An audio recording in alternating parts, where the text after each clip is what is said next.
এখানে একটা মুসলিমের উপরে দুশ্মনির খেলাফে আমাদের সব কিছু ভাই বোনদের মারা হচ্ছে।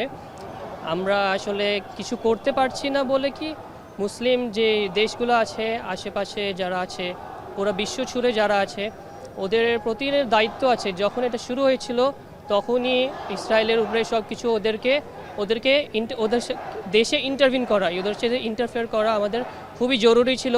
যখন আমরা একটা হসপিটাল বম্ব করার পরে যখন আমরা চুপ ছিলাম, যখন দুইটা হসপিটাল বম্ব করার পরে আমরা চুপ ছিলাম, এভাবে করতে করতে আজকে ওখানে কোনো হসপিটাল যেটা চলতে পারছে ঠিকমতো এরকম কোনো কিছু নাই। তো এটা আসলে আমাদের অনেক আগের থেকেই করা উচিত ছিল। যতই বড় পাওয়ার হোক না কেন, মানুষের সলিডারিটি এই গণহত্যা থামাতে পারতো।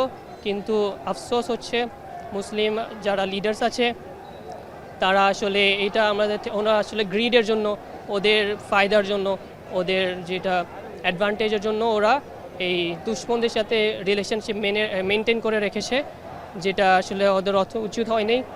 তো আমরা সবাই এখন সব থেকে আওয়াজ উঠাচ্ছি, ইনশাআল্লাহ ওরা সবাই, আমরা মুসলিম লিডার যারা আছে, মুসলিম যারা গভর্নমেন্ট আছে, তারা ইনশাআল্লাহ আমাদেরকে সাহায্য করবেন।